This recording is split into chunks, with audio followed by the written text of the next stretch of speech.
Hello everyone, this is a coordination chemistry previous year question part 2. We will discuss today 5 another most important question in NET GATE exam. तो इसे हम start करते हैं। तो पहले मैं इसमें भी कहूँगा कि आप पहले कोशिश करिए खुद से करने की, जब आपसे नहीं बनता तब आप सॉल्यूशन की तरफ जाइए कि उसका आंसर कैसे होता है। तो देखते हैं पहले क्वेश्चन के साथ। फर्स्ट क्वेश्चन है as a ligand Cl minus as, मतलब Cl माइनस लिगेंड जो है वो क्या है।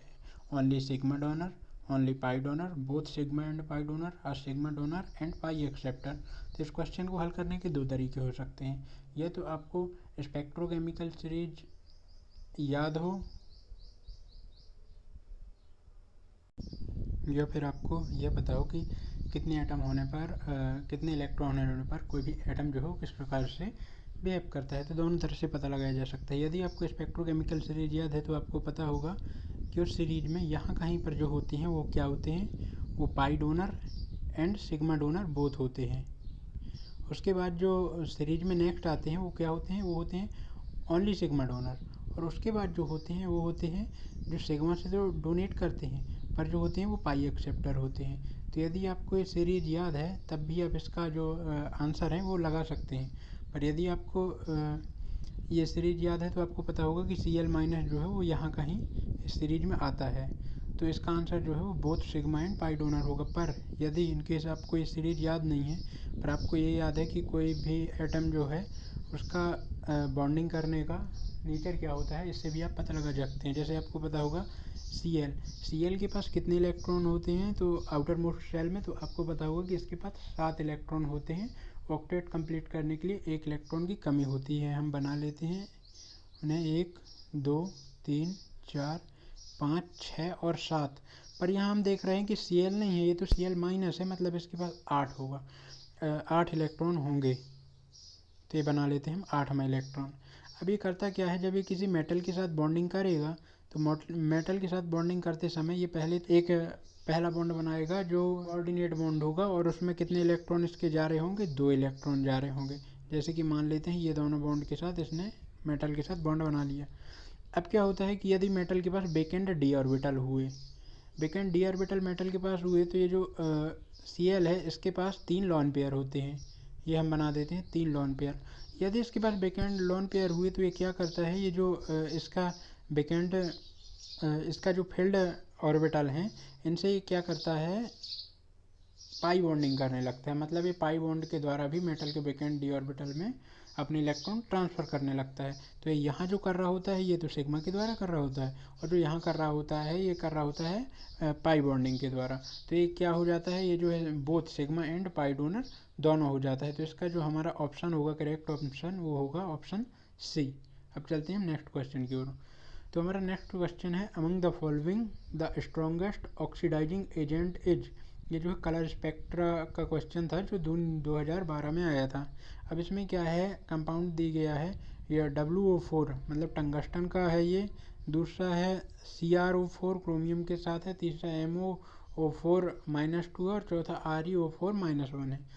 अब इसको क्वेश्चन को सॉल्व करने के लिए, इसे सॉल्व करने के लिए क्या है, दो चीज़ों को देखना ज़रूरी होता है। पहले तो देखा जाता है कि इसमें चार्ज क्या है, और दूसरा इनके पीरियड देखा जाता है, मतलब इनका जो साइज़ क्या है, किस पीरियड से बिलोंग करते हैं। तो ये सब हम देखेंगे, पर उससे पहले तो ये जानना ज़रूरी है कि ऑक्सीडाइजिंग एजेंट क्या होते हैं। तो हम जानते हैं, पहले तो हम ये जान लें कि एजेंट क्या होते हैं। एजेंट होता है, यदि हम अपनी नॉर्मल लाइफ में देखें तो एजेंट हम उसे कहते हैं जो कि कुछ काम करवाता है, उसे हम एजेंट कहते हैं। इसमें लिखा है ऑक्सीडाइजिंग एजेंट, तो ऑक्सीडाइजिंग एजेंट क्या होंगे, ऑक्सीडाइजिंग एजेंट वो होंगे जो ऑक्सीडेशन करवा रहे होंगे। मतलब इनमें से हमें ये बताना है कि ऐसे कौन से एजेंट हैं जो ऑक्सीडेशन करवाएंगे। तो ऑक्सीडेशन करवाने का मतलब क्या होगा, ऑक्सीडेशन मतलब करवाने का मतलब होगा कि जो भी इनके सामने आएगा उसका ये ऑक्सीडेशन करवाएंगे और ख़ुद का रिडक्शन करेंगे। अब ऑक्सीडेशन का मतलब क्या होता है और रिडक्शन का मतलब क्या होता है। तो ऑक्सीडेशन मतलब होता है कि जो इनके स्टेट है, ऑक्सीडेशन स्टेट है उसका बढ़ना, मतलब कि उस पर प्लस चार्ज का आना। और रिडक्शन करवाने का मतलब है कि इलेक्ट्रॉन को लेना या फिर माइनस चार्ज की ओर जाना। ये होता है रिडक्शन। ऑक्सीडेशन मतलब इलेक्ट्रॉन का देना और रिडक्शन मतलब इलेक्ट्रॉन का लेना। अब हमें इनमें ये देखना है कि ऑक्सीडाइजिंग एजेंट कौन है, मतलब जो है वो जल्दी रिड्यूस कौन होगा। तो हमें इतना पता है कि जल्दी रिड्यूस होने के लिए दो कंडीशन होनी चाहिए। पहले तो जल्दी रिड्यूस वो होगा जिसके ऊपर चार्ज ज़्यादा हो, और दूसरा चार्ज साइज के साथ देखना होगा, क्योंकि इनमें एक फैक्टर साइज का भी होता है। यदि हमारे पास चार्ज कम है, कम है चार्ज, पर जो साइज है वो उससे भी ज़्यादा कम है, तो क्या होगा, फिर साइज मैटर करेगा।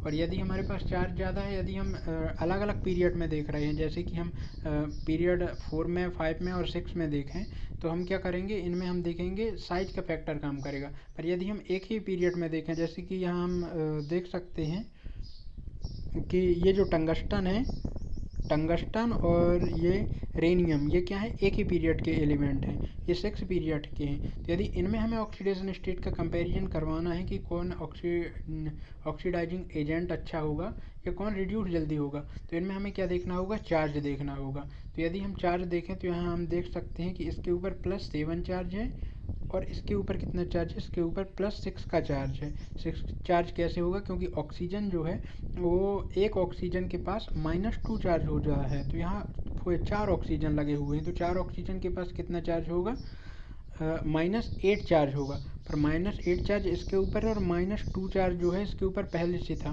तो जो -8 और -2 यहाँ रहेगा, जब हम इसको यहाँ भेजेंगे तो -2 + 8 बन जाएगा, और +8 में से जब -2 हम करेंगे तो हमें बचेगा क्या, +6 चार्ज बचेगा। यदि हम एक ही सीरीज में कंपैरिजन करवाना चाहते हैं ऑक्सीडेशन स्टेट का, तो उसमें जो डोमिनेट करेगा फैक्टर वो होगा इसका चार्ज। तो यदि प्लस चार्ज वाला है तो ये +7 वाला इस केस में ठीक रहेगा। पर यदि हमें जो कंपैरिजन करवा रहे हैं वो एक ही सीरीज में नहीं करवा रहे हैं, अलग अलग एक ही हम पीरियड में नहीं करवा रहे हैं, अलग अलग पीरियड के बीच में करवा रहे हैं, तो फिर हम क्या करेंगे, जैसे कि ये दोनों हैं, इनमें ये किसके थे, ये पीरियड 6 ग्रुप के एलिमेंट थे। पर यदि हम वही देखें, ये किसका हो जाएगा, ये जो है ये 4th का होता है, क्रोमियम, और मोलिब्डेनम जो है वो 5th का होता है। तो इन केस में जो डोमिनेट करता है फैक्टर वो होता है साइज और चार्ज रेशो का फैक्टर। तो यदि हम CR देखते हैं, मतलब क्रोमियम में देखते हैं, तो इसमें जो चार्ज है, इसके चार्ज के मुकाबले में जो है इसका साइज छोटा होता है, इसलिए ये जो क्या है, एक्सेप्ट जल्दी करना चाहेगा, इलेक्ट्रॉनों को एक्सेप्ट करके रिड्यूस जल्दी ज़्यादा होना चाहेगा, क्योंकि साइज छोटा है तो ये एक्सेप्ट करने की जो टेंडेंसी इसके पास वो ज़्यादा होगी, क्योंकि इसका जो नाभिक होगा, इसका जो न्यूक्लियस होगा उस पर क्या है, प्लस चार्ज ज़्यादा होगा। जब प्लस चार्ज ज़्यादा होगा तो क्या होगा कि ये जल्दी जो है एक्सेप्ट करना चाहेगा। तो इससे हमें इस क्वेश्चन का जो आंसर लगाएंगे वो हम लगाएंगे सेकेंड। और इसमें हमेशा अब एक चीज़ ध्यान रखेंगे कि पहले हमें देखना किस में है, ऑक्सीडाइजिंग एजेंट यदि हमें अलग अलग पीरियड में देखना है तो हम क्या करेंगे, अलग अलग पीरियड में देखना है तो हम पहले जो सबसे कम पीरियड वाला होगा, मतलब जिसका साइज छोटा होगा, जैसे यदि एग्जांपल के लिए हमें 4th, 5th और 6th पीरियड में देखना है तो हम पीरियोडिटी जो है वो 4th पीरियड को देंगे, इसके बाद 5th पीरियड को देंगे। पर यदि इनकेस हमें सेम पीरियड में देखना है, जैसे कि ये 1st और 4th के बीच में यदि हमें देखना है, मान लीजिए कि 5th पीरियड जो है इसी में हमें देखना है, तो इसमें फिर जो हम पीरियोडिटी देंगे वो किसे देंगे, ऑक्सीडेशन स्टेट को देंगे। यदि देखें कि एक की +7 ऑक्सीडेशन स्टेट है और एक की +6 ऑक्सीडेशन स्टेट है, तो इसमें जो ऑक्सीडाइज करने की जो पावर होगी, ऑक्सीडाइजिंग एजेंट अच्छा होगा, मतलब जो जल्दी रिड्यूस होना चाहेगा वो +7 रिड्यूस होना चाहेगा जल्दी, क्योंकि +7 की जो है ऑक्सीडेशन स्टेट जो हाई होगी। अभी जो क्वेश्चन 8 है, क्वेश्चन 8 हम देखते हैं। तो क्वेश्चन 8 क्या है, the ligand pink colour of COH2O6 2+ and the deep blue colour of COCl4 2- are due to. इसमें हमें बताना है कि इनमें जो कलर है वो किसके कारण है। तो पहली बात तो हम ये जान लेते हैं कि यहाँ जो लिखा है डीप ब्लू कलर और यहाँ लिखा है पिंक कलर, तो जो ये है CO मतलब कोबाल्ट, कोबाल्ट क्या होता है, वाटर के साथ जो है ऑक्टाहेड्रल कॉम्प्लेक्स बनाता है, जबकि जो क्लोरीन Cl4 होता है उसके साथ क्या बनाता है, ये टेट्राहेड्रल कॉम्प्लेक्स बनाता है। ठीक है, पर इसमें कलर जो है सिर्फ कंफ्यूज करने के लिए दिया गया है। इसमें मेनली पूछा ये गया है कि जो ट्रांजिशन होगा वो कहाँ से कहाँ हो रहा होगा। तो हम देखते हैं कि CO जो है यहाँ कोबाल्ट यहाँ +2 में है और यहाँ +2 में है। अब हमें कोबाल्ट का कॉन्फ़िगरेशन पहले पता होना चाहिए, तो हमें पता है कि कोबाल्ट का कॉन्फ़िगरेशन क्या है, तो हम यहाँ लिख लेते हैं ये +2 में है तो हमें ये पता है कि इसका जो s ऑर्बिटल रही होगा उसका जो 2 इलेक्ट्रॉन रहे होंगे वो इलेक्ट्रॉन निकल गए होंगे। तो हम दोनों के ही लिए लिख लेते हैं कॉन्फ़िगरेशन, क्योंकि हमें 2 बनाना पड़ेगा, एक तो टेट्राहेड्रल के लिए बनाना पड़ेगा, एक ऑक्टाहेड्रल के लिए बनाना पड़ेगा। तो हम ये बना लेते हैं। अब इसमें हम इलेक्ट्रॉन की फिलिंग कर लेते हैं। तो हमें पता है कि कितने इलेक्ट्रॉन हमारे पास 7 हैं। तो 1 2 3 4 5 6 और 7। इसी प्रकार हम जो टेट्राहेड्रल के लिए बना रहे हैं उसमें भी फिलिंग कर लेंगे। 1 2 3 4 5 6 7। अब हम फिलिंग करने के बाद जब हम देखेंगे तो ये जो क्या है स्प्लिट होते हैं। मान लीजिए हम जो ये बना रहे हैं ये ऑक्टाहेड्रल का है और ये जो हम बना रहे हैं टेट्राहेड्रल का है। अब ऑक्टाहेड्रल वाले को जब हम स्प्लिट करवाएंगे तो एक काय में स्प्लिट होगा। ये तो एक स्प्लिट होता है Eg में, और जो नीचे साइड का है ये होता है T2G में। T2G में कितने होते हैं? 3 ऑर्बिटल होते हैं, dxy dyz dz, और ऊपर जो होते हैं x स्क्वायर वाई स्क्वायर और जेड स्क्वायर, 2 ऑर्बिटल ये हो गए ऊपर। अब हम इसी प्रकार जब टेट्राहेड्रल को स्प्लिट करवाएंगे तो हमें पता है टेट्राहेड्रल क्या है, ऑक्टाहेड्रल का उल्टा हो जाता है। तो यहाँ जो ऑर्बिटल बनेंगे ये ऑर्बिटल हमारे क्या होंगे? 3 ऑर्बिटल, ये T2 हैं। इन्हें हम T2G नहीं बोलते, T2 बोलते हैं। क्यों? क्योंकि जो टेट्राहेड्रल है उसमें हम सिमेट्री जो है वो नहीं दिखाते हैं, क्योंकि डी ऑर्बिटल जो है सिमेट्रिक होते हैं पर टेट्राहेड्रल में नहीं दिखाते, तो हम सिर्फ T2 लिखते हैं। और यहाँ जो होंगे ये स्प्लिट G में होंगे, और ये भी स्प्लिट कितने में होंगे? 2 में होंगे। अब हम भरते हैं इनमें कि 8 इलेक्ट्रॉन किस प्रकार से भरेंगे। अब हम पहले ऑक्टाहेड्रल में भरते हैं। तो पहला यहाँ भरेंगे, दूसरा, तीसरा, चौथा, पाँचवा, छठवां और सातवां। इसी प्रकार हम टेट्राहेड्रल में भरेंगे तो पहला, दूसरा, तीसरा, चौथा, पाँचवा, छठवां और सातवां। अब हम जब ध्यान से देखें दोनों स्थिति में तो हम क्या देख रहे हैं कि इसमें जो इसका T2G है ये पूरा भरा हुआ है। टेट्राहेड्रल में देखें तो इसका जो G है ये पूरा भरा हुआ है। इसमें खाली क्या है? इसमें Eg खाली हैं 2, और इसमें T2G जो है वो खाली हैं। T2 खाली है, सॉरी T2G नहीं, इसमें हम टेट्राहेड्रल में T2 बोलेंगे। तो इसमें जब हम एनर्जी देंगे तो एनर्जी में जो ट्रांजिशन होंगे इलेक्ट्रॉन के वो कहाँ होंगे? वो उनके बीच में होंगे जिनके बीच सबसे कम एनर्जी होगी। तो यदि इनमें देखें हम तो इनमें एनर्जी सबसे कम क्या होगी? ऑक्टाहेड्रल में यदि हम देखने जाएँ तो T2G से Eg में जाने के लिए कम एनर्जी की ज़रूरत पड़ेगी, और जो इलेक्ट्रॉन है वो एक्साइट होकर काय में चला जाएगा? Eg में चला जाएगा। जबकि हम टेट्राहेड्रल के केस में देखें जो कि CuCl4 था, उसमें क्या होगा कि ई से इलेक्ट्रॉन एक्साइटेड होकर काय में चला जाएगा? T2 में चला जाएगा। अब हम इन दोनों ही केस में देखें तो इलेक्ट्रॉन जा काय में रहे हैं। इसमें T2G से Eg में जा रहा है, इसमें T2 से E में जा रहा है। पर ये दोनों जो T2G Eg बने थे या T2 और E बने थे, ये बने किससे थे? ये तो स्प्लिट होने से बने थे d ऑर्बिटल के। मतलब इसमें क्या हुआ था? d orbital. और यहाँ जो स्प्लिट ये जो एक्साइट होके जा रहे हैं ये जा काय में रहे हैं। ये T2G है, ये भी है तो d का, और ये Eg है, ये भी है d का। मतलब ये d के ऑर्बिटल से ही d के ऑर्बिटल में जा रहे हैं दोनों ही केस में। तो इसमें हम जो आंसर होगा इसका वो क्या होगा? डी ट्रांजिशन, क्योंकि इनमें d में ट्रांजिशन हो रहा है जिसके कलर ये कलर दे रहे होंगे। यही कारण है ये कि ये कलर दे रहे होंगे। तो इसका जो सही ऑप्शन है वो हम लगाएंगे डी ट्रांजिशन इन बोथ। हम नेक्स्ट क्वेश्चन देख लेते हैं। तो नेक्स्ट क्वेश्चन हमारा है the number of possible isomer of RuPPH3 two ACAC2। ACAC जो है उसका फुल फॉर्म यहाँ लिखा हुआ है एसिथाइल एसीटोनेट। और ये जो क्वेश्चन है इसमें बताने क्या है? आइसोमेरिज्म का क्वेश्चन है, आइसोमर बताना है। तो आइसोमर में हम जो बताते हैं वो मेनली क्या बताते हैं? जियोमेट्रिकल और ऑप्टिकल आइसोमर को बताते हैं। तो हम पहले इनके जियोमेट्रिकल आइसोमर देखते हैं, जिसके लिए हमें क्या देखना होता है? इनकी स्ट्रक्चर देखना होता है कि इनकी स्ट्रक्चर क्या होगी। अब यदि हम इनकी स्ट्रक्चर बनाने को जाते हैं तो बीच में हम सेंटर एटम रखते हैं जो कि यहाँ Ru मतलब रोथेनियम है।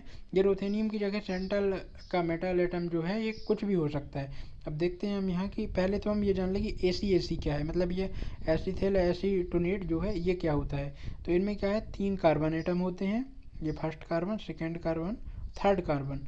ये जो बीच वाला कार्बन एटम है इसके पास हाइड्रोजन लगा हुआ होता है, और ये जो कार्बन है इनके ऊपर CH3 ग्रुप ऐड होता है। एक ये CH3 ग्रुप, ये एक CH3 ग्रुप, और इनमें ऊपर की ओर जो है ऐड होते हैं ऑक्सीजन। इन ऑक्सीजन में क्या होता है? दोनों पर माइनस माइनस चार्ज होगा।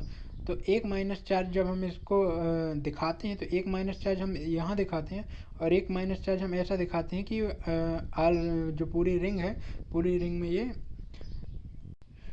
में ये घूमता रहता है। पर जब ये किसी से जुड़ेगा तो ये क्या करेगा, एक ऑक्सीजन का माइनस ये जो है और एक ऑक्सीजन पर माइनस ये है, इन दोनों के द्वारा ये किसी से भी जुड़ेगा, मतलब ये जो है बाइडेंटेड होता है। बाइडेंटेड मतलब इसकी डेंसिटी 2 होती है और 2 बॉन्ड से ये जुड़ेगा। ठीक है, तो इतना हमको पता चल गया कि ACAC जो है वो क्या है, एक बाइडेंटेड लिगेंड है। अब हम इसे आगे देखते हैं। तो जब हम देखेंगे कि इसमें हमारा जो सेंट्रल मेटल एटम है, सेंट्रल मेटल एटम में ACAC 2 जुड़े हुए हैं। एक AC बाइडेंटेड मतलब 2 लिगेंड से जुड़ता है, मतलब 2 AC कितने लिगेंड से जुड़ेंगे, 4 से जुड़ेंगे। और PPH3 जो है ये तो सिंगल से जुड़ता है, पर ये कितने हैं, 2 PPH3 है, तो ये कितने से जुड़ेंगे, ये 2 से जुड़ेंगे। मतलब टोटल इसके कितने एटम जुड़ेंगे इससे, कितने बॉन्ड जुड़ेंगे इस मेटल एटम से, 2 + 4 6 जुड़ेंगे। मतलब ये क्या होगा, एक ऑक्टाहेड्रल कॉम्प्लेक्स होगा। अब हम देखते हैं RU की जगह हम यदि सिंपल M लिख दें तो ये ज़्यादा सही होगा, क्योंकि हर मेटल एटम के केस में जो कंडीशन है वो ऐसे ही रहेगी। अब हम इसके 6 बॉन्ड देख लेते हैं, तो क्या होंगे, एक ऐसा, 2 3 4 5 और 6, कुछ इस तरह से इसमें जो है बॉन्डिंग हुई रही होगी, ये कुछ बॉन्डिंग होगी और ऑक्टाहेड्रल कॉम्प्लेक्स बना होगा। अब हम ये जो ACAC2 है, इनको हम कितनी जगह कितने प्रकार से रख सकते हैं, क्योंकि पहले हम जियोमेट्रिकल आइसोमर देखेंगे। जियोमेट्रिकल आइसोमर देखने के लिए हम क्या करेंगे, इसको जो है एक तो हम सिस फॉर्म में रख सकते हैं, एक तो हम ट्रांस फॉर्म में रख सकते हैं। सिस और ट्रांस में कैसे रख सकते हैं, यदि हम ACAC को एक यहाँ जोड़ दें, ACAC के जो ऑक्सीजन है वो जोड़ेंगे, तो मैं पूरी रिंग नहीं बना रहा हूँ, बार बार सिर्फ इतना लिख दे रहा हूँ। एक रिंग यदि ये इस वाले में जुड़ जाए और एक रिंग इस वाले में जुड़ जाए, तो ये इनकी क्या कौन सी पोजीशन हो जाएगी, और यहाँ पास क्या है, ACAC2 थे, जुड़ गए हैं। अब हमारे PPH3 जुड़ जाए, तो एक यहाँ जुड़ जाए, एक यहाँ जुड़ जाए। अब हम यदि इस पोजीशन को देखें तो एक कौन सी पोजीशन होगी, इसकी सिस पोजीशन होगी, क्योंकि ये दोनों सिस में है। या फिर हम PPH3 को देखेंगे तो वो भी काय में होंगे, सिस में होंगे। अभी इनकी जो दूसरी कंडीशन है वो क्या हो सकती है कि ये ट्रांस में भी जुड़ सकते हैं। ट्रांस में हम जोड़ रहे हैं, तो ट्रांस में कैसे जुड़ेंगे, ये जो हमारी रिंग थी, ये रिंग हो सकता है यहाँ से, ये मैं दूसरे कलर से दिखा देता हूँ, ये वाली जो रिंग है, हो सकता है ये रिंग एक ACAC की एक रिंग जो थी वो यहाँ से जुड़ी हो, दूसरी रिंग यहाँ से जुड़ी हो, तो ये किस में हो गई, ये ट्रांसफॉर्म में हो गई। और यहाँ पास जो है ये PPH3 जुड़ा हो, जहाँ एक PPH3 जुड़ा हो, दूसरा PPH3 यहाँ पास जुड़ा हो। अब होता क्या है इनमें कि हमें जियोमेट्रिकल आइसोमर पता चल गई कि 2, एक इसकी सिस फॉर्म होगी, एक ट्रांसफॉर्म होगी। पर इसमें हमें अब देखना है कि ऑप्टिकल कितने होते हैं, तो हम यहाँ पहले एक जगह लिख देते हैं कि जियोमेट्रिकल आइसोमर कितने हमें मिले हैं, 2 मिले हैं, एक सिस फॉर्म का, एक ट्रांसफॉर्म का। अब देखते हैं ऑप्टिकल। ऑप्टिकल देखने के लिए हम क्या देखते हैं, COS देखते हैं या POS देखते हैं। अब इसमें जब हम प्लेन ऑफ सिमेट्री देखने जाएंगे कि, तो हमें यहाँ साफ साफ दिख रहा है कि हम चाहें तो यहाँ से इस मॉलिक्यूल को काट सकते हैं। यदि हम 20 से इसे काट रहे हैं, तो ये जो है इसकी मिरर इमेज सेम क्या बन रही है, इसकी मिरर इमेज सेम ये बन रहा है। मतलब इसमें प्लेन ऑफ सिमेट्री प्रेजेंट है, मतलब ये ऑप्टिकल एक्टिव नहीं होगा, क्योंकि जिसमें प्लेन ऑफ सिमेट्री या सेंटर ऑफ सिमेट्री प्रेजेंट हो जाती है वो ऑप्टिकल एक्टिव नहीं होगा। तो जो इसकी ट्रांसफॉर्म थी वो तो ऑप्टिकल एक्टिव नहीं है। अब हम इसकी सिस फॉर्म देख लेते हैं एक बार बना के कि कहीं वो तो ऑप्टिकल एक्टिव नहीं थी।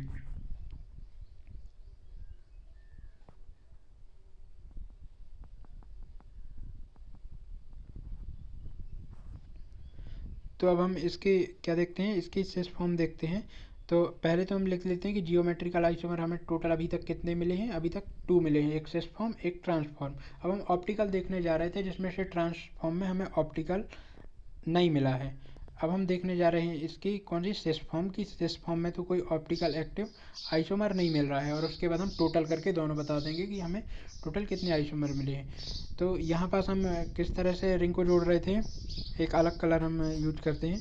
तो यदि एक रिंग हमारी यहाँ से जुड़ जाएगी इन दोनों से, दूसरी हमारी यहाँ से जुड़ जाएगी, और जो PPH3 थे, PPH3 एक PPH3 ये, दूसरा PPH3 ये, यदि हमें जोड़ दिए, तो इस केस में हम देख रहे हैं कि ये किस टाइप की रिंग बन रही है, सिस टाइप की बन रही है। अब हम देखें कि ये ऑप्टिकल एक्टिव है कि नहीं, तो हम इसमें भी एक प्लेन डालते हैं। अब हम प्लेन कहाँ से डाल सकते हैं, प्लेन हमें लग रहा है कि हम प्लेन यहाँ से डाल सकते हैं।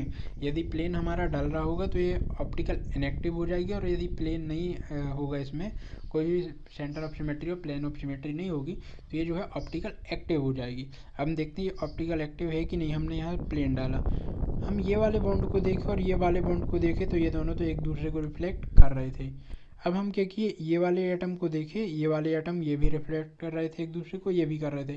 तो इससे हमें लग रहा है कि ये जो मॉलिक्यूल था ये ऑप्टिकली इनएक्टिव है, मतलब इसमें प्लेन ऑफ सिमेट्री है। पर जब हम इनकी रिंग देखने जाते हैं तो ये जो बॉन्ड है ये किस तरह से हम होंगे, ये जो बॉन्ड है ये होगा बिलो द प्लेन, मतलब प्लेन के पीछे साइड जा रहा होगा। और ये जो बॉन्ड है ये कहाँ होगा, अबोव द प्लेन, मतलब प्लेन में आगे साइड को ये बॉन्ड आ रहा होगा। अब ये तो जो है ये बॉन्ड ऊपर बना होगा और ये नीचे बना होगा। जब हम इनको ये काट रहे हैं तो ये एटम तो एक दूसरे को रिफ्लेक्ट कर रहे हैं, पर हम ये देखें तो ये आगे से, और ये जो बीच में बॉन्ड है इसकी ओर जा रही होगी, जबकि ये पीछे साइड से और जो बीच में बॉन्ड है इसकी ओर जा रही होगी। तो ये दोनों जो हैं एक दूसरे को रिफ्लेक्ट, रिंग एक दूसरे को रिफ्लेक्ट नहीं करेंगी। जब ये रिफ्लेक्ट रिंग नहीं करेंगी मतलब इसमें प्लेन ऑफ सिमेट्री नहीं होगी और सेंटर ऑफ सिमेट्री नहीं होगी। तो जब दोनों सिमेट्री नहीं होगी मतलब ये ऑप्टिकल एक्टिव हो जाएगा। तो ऑप्टिकल एक्टिव हमको कितना मिल जाएगा, एक स्ट्रक्चर मिल जाएगा। तो टोटल हमारे पास जो स्ट्रक्चर है वो कितने हो जाएंगे, 3 स्ट्रक्चर हो जाएंगे। तो हम इसका जो सही आंसर लगाएंगे वो सही आंसर इसका हम बी लगाएंगे, मतलब इसके कितने पॉसिबल आइसोमर हैं, 3 पॉसिबल आइसोमर हैं।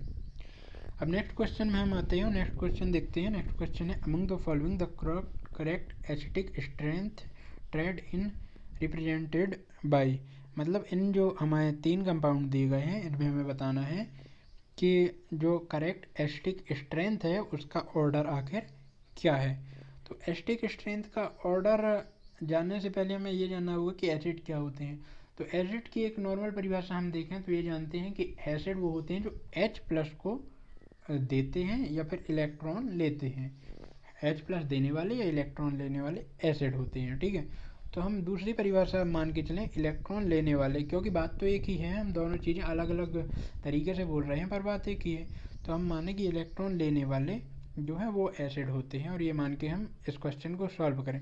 तो इलेक्ट्रॉन लेना कौन चाहेगा, इलेक्ट्रॉन लेना वो चाहेगा जिसके पास इलेक्ट्रॉन की कमी होगी, मतलब प्लस चार्ज जिसके पास प्लस चार्ज जो है ज़्यादा होगा, जिसके पास प्लस चार्ज ज़्यादा होगा। मान लीजिए +7 है, इसका मतलब क्या होता है किसी भी मॉलिक्यूल के लिए यदि प्लस चार्ज 7 है किसी एटम में तो उसका मतलब होता है कि ये 7 इलेक्ट्रॉन जो है वो लेना चाहता है। यदि किसी के ऊपर -7 है इसका मतलब क्या होता है कि ये जो 7 इलेक्ट्रॉन है ये ले चुका है, मतलब इसमें जितनी इलेक्ट्रॉन चाहिए थे उससे 7 ज़्यादा हैं।